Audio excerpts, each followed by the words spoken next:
Tulsi Gabbard has announced she will not seek re-election to Congress in 2020 and that she is fully committed to her run for the president. This has sparked a bit of a debate with many on the left, arguing that the real reason she's announcing she won't seek re-election is because she is facing a tough primary, an opponent who is outraising her, and that she is soured with many people on the left. For me personally, as a fan of Tulsi, I do believe this may be the end of her political career. And I say that as someone who appreciates who she is and what she does, but let's be honest and let's be realists. I know it's a bit negative and I hate to be a pessimist, but Tulsi Gabbard is not going to win the Democratic primary. It's not going to happen. There's a lot of reasons for it, the least of which, or I should say, this is partly due to the constant smears in the media and how they lie about who she is and what she believes.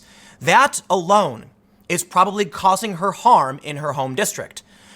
If she doesn't seek re-election in the House, she is not going to be nominated. Will she run third party? She says she's not seeking that, but who knows? I know politicians say this all the time because they legally, technically have to. But in the end, what comes next? Is Tulsi going to continue to run? She's not going to be in Congress. She's not going to be in the presidency. Some people speculate that she'll run in 2024.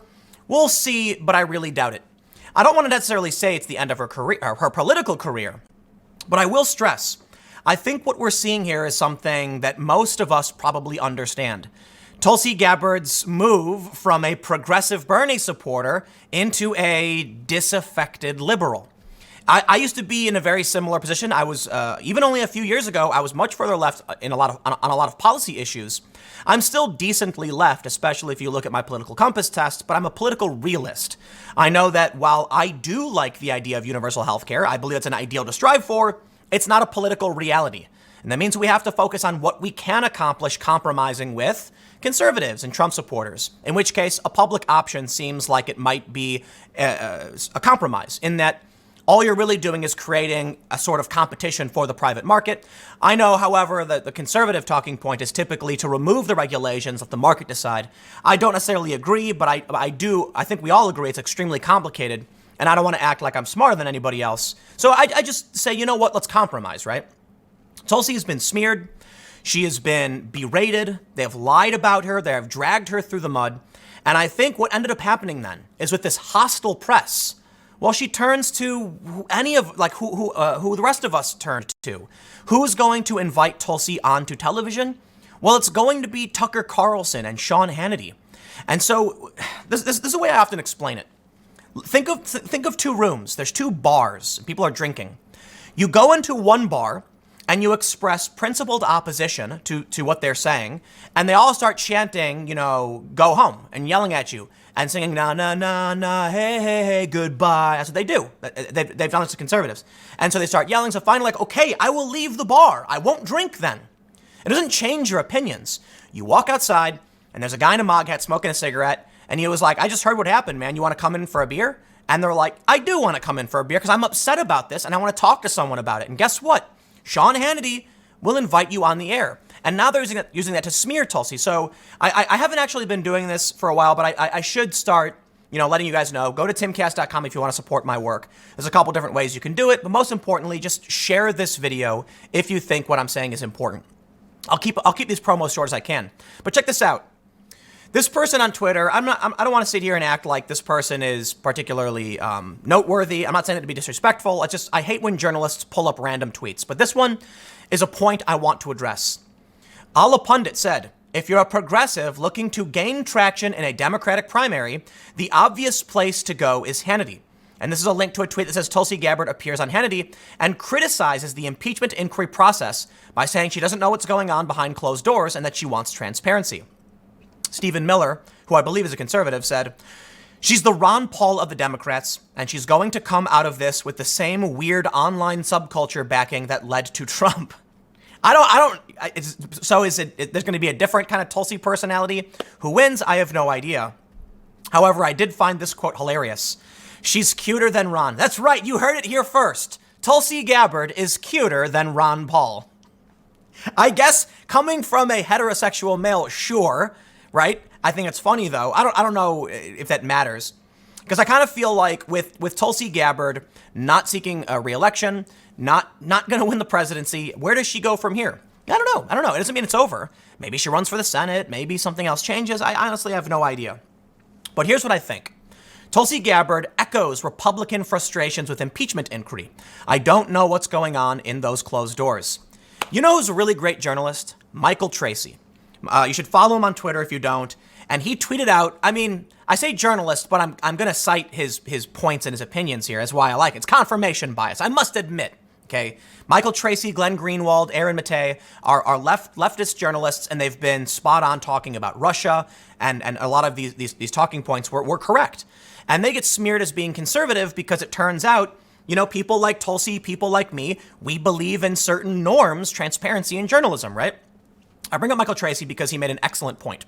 He said, it's not disputed. The impeachment inquiry is happening behind closed doors. No one has access to information. Then he puts journalists. We're okay with that. And I saw that and I'm like, that is exactly how I feel. You know, I was talking to Sam Cedar, and I must stress it was a very cordial and I believe it was a polite and good conversation from different perspectives. Much respect to Sam for agreeing to have the conversation with me. And his perspective was, well, eventually this will all get released anyway. And I'm like, no, I am a journalist.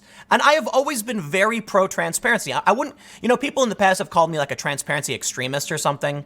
It was like some old story they did, a radical transparency activist. No. I believe in basic freedom and journalism. It's why we have the Freedom of Information Act. And I think if I agree with Tulsi. So here's the thing, man. Is Tulsi a conservative? No. And Trump supporters have been calling her out for this. They've been posting memes saying she's far left. Listen, the point is, whatever is dividing us, I don't know how you define it. They say left, right, globalist, nationalist, authoritarian, libertarian. I'll tell you what, man. For my bias, you know, coming from the media, I've always viewed it as a which media faction are you on? Tulsi Gabbard and I are like, if here's the thing, man. If I went through the policies I wanted enacted and the world that I wanted to exist, I'm like Bernie Sanders. I'm like far left. But I believe in respect and compromise, which means my opinions on the world are not paramount. I do not have the perfect solution to everything. I just have my opinions. So when I sit down with someone who's, say, a Trump supporter, I weigh our opinions equally. You see how this works? And I think to myself, I think I know what's right. They think they know what's right. Perhaps the best thing we can do is compromise. To an extent, and it's a really weird position because a lot of people hate compromise. But you know what? At least I'm willing to do it. And so, you know, for me, for Tulsi, and why I like Tulsi, we're now being respected and given a platform and a place to speak by conservatives. How strange is that? How crazy is it that Meghan Murphy, a radical feminist, went on the Ben Shapiro show and they had a conversation? Not only that, I may do a story about this. A feminist Democrat was on Tucker Carlson just the other night talking about how they can't get airtime.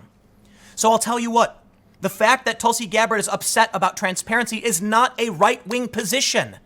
How insane is it that left and right today have nothing to do with where you stand economically or policy-wise? I agree with Tulsi. We are not conservatives, but we want transparency on what's happening with the impeachment inquiry. You know, we get into the whole thing about who's on the committees or not. Whatever, man. The point is, I don't like these secret hearings, okay? Actually, Will Chamberlain, I believe, made a funny point. I didn't read his whole comment. I don't know if you know who he is. He's a conservative personality, Trump supporter. But he said the impeachment inquiry is obstructing the Durham investigation, essentially.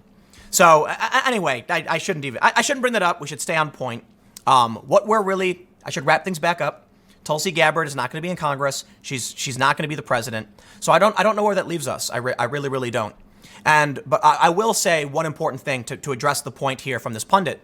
If you're a progressive Democrat looking to gain traction in a Democratic primary, the obvious place to go is Hannity. Yes, it is. Bernie Sanders went on Fox News. It is absolutely a smart choice to go on Fox News if you're looking for support. You know why? Trump converted many Democrats. Duh. 12 to 18% of Bernie Sanders voters went to Donald Trump. They're probably now watching Hannity. There are moderates that Tulsi is looking for. But I think ultimately what we can see is whatever her policies are, and the same is true for me. This is why I like Tulsi, because there is an attempt to actually reach across the aisle and say, hey man, I'm here for you too. I know we disagree. Let's have a conversation. That's what our politics should be like. I think there was I can't remember who said it, but remember the show Crossfire? Was it CNN or whatever? They had a conservative and a liberal, and they would argue. And Jon Stewart was like, this is awful. You shouldn't do this. And I think, maybe we should. Maybe we should have conservatives and liberals, having that conversation and figuring out where they can agree. Because I think at the end of the day, there's a few important points that need to be made. It's true for Tulsi. It's true for most people. We all want to make the world a better place. We all just see things very differently and disagree on how to make the world a better place. And not only that, when I was having a discussion with Sam, his view on what was right or wrong was philosophically very, very different from mine because he was a utilitarian. He said we must minimize harm. And I said we must not commit immoral acts. Those are two different philosophical worldviews.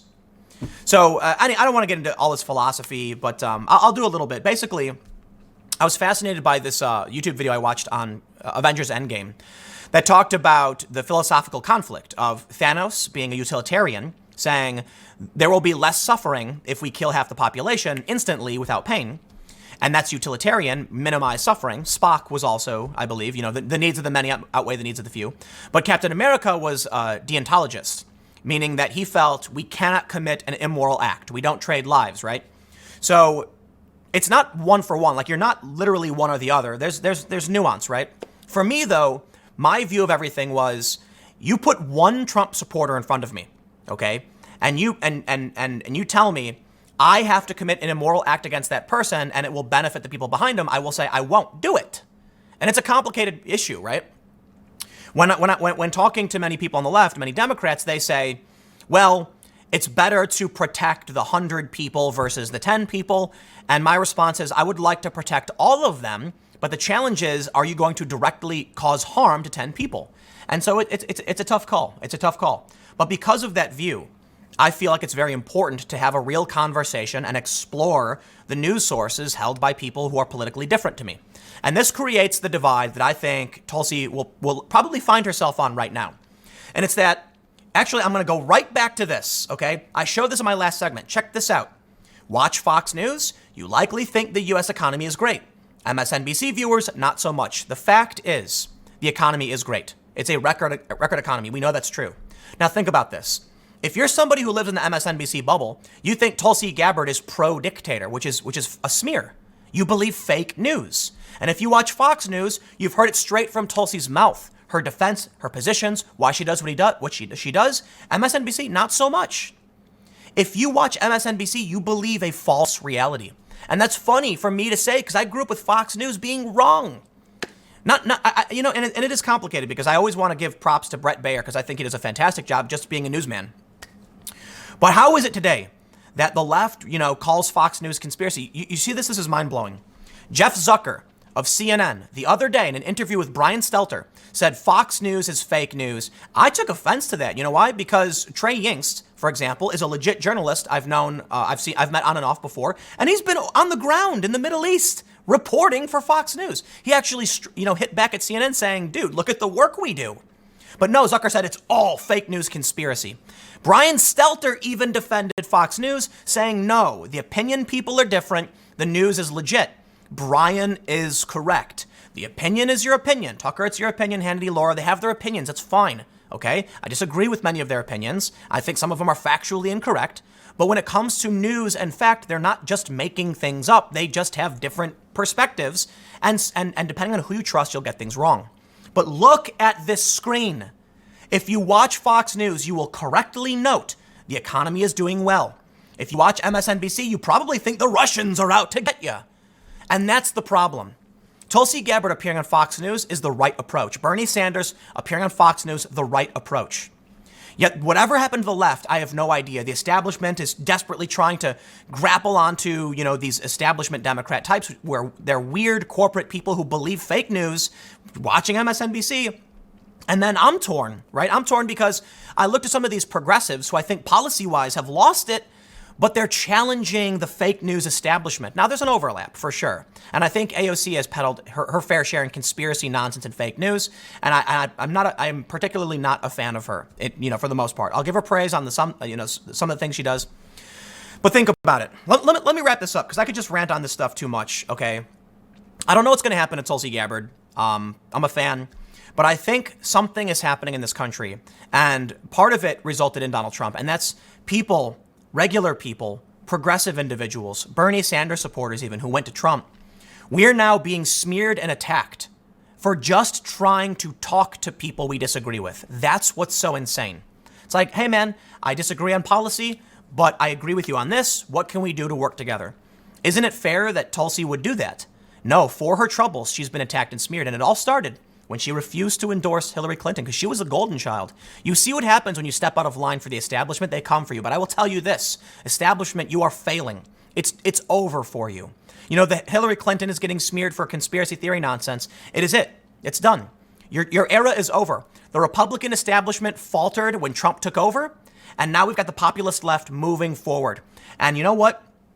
Because the Democratic establishment refuses to concede to the new progressive, independent, far left, whatever you want to call it, this mix. I'm saying Bernie because he's independent. I'm saying independent because Bernie is independent. They refuse to concede, but these are not the centrists, okay? That is a mask. Centrists are people who want to have a real conversation, and there's very few of them. What Hillary is crony corporate establishment elitism, okay? And they are failing. Now there's overlap between every faction as it is, but in the end, because they refuse to let go, because they go to destroy Tulsi, what ends up happening is Trump 2020. But I'll tell you what, the economy is doing great, and I feel bad for people who think otherwise. But here's the other thing. MSNBC viewers trail Fox News viewers. I've been out in the real world, okay? I make these videos, they're only, 10 to 20 minutes long. I go out, I go to stores, I go buy things. We're expanding, we're putting a building together. There's a lot of work happening behind the scenes. You just can't see it. Okay, don't assume I'm just sitting here all day doing nothing. It's a lot of work happening. But I talk to these people, they tell me the economy is great. So let's say you turn off Fox News and MSNBC, you probably think the economy is great. If you believe MSNBC and that's all you watch, you live in a paranoid, delusional state where the Russians are out to get you and there's no economy, and I feel bad for you. I feel bad. I'm MSNBC, man, has been so awful. But anyway, let me know what your thoughts are on Tulsi not running for re-election. I don't live in Hawaii, so I can't say I'm super bummed about it, but I find it interesting, Stick around. Next segment will be coming up at 4 p.m., youtube.com/Timcast, and I will see you all there.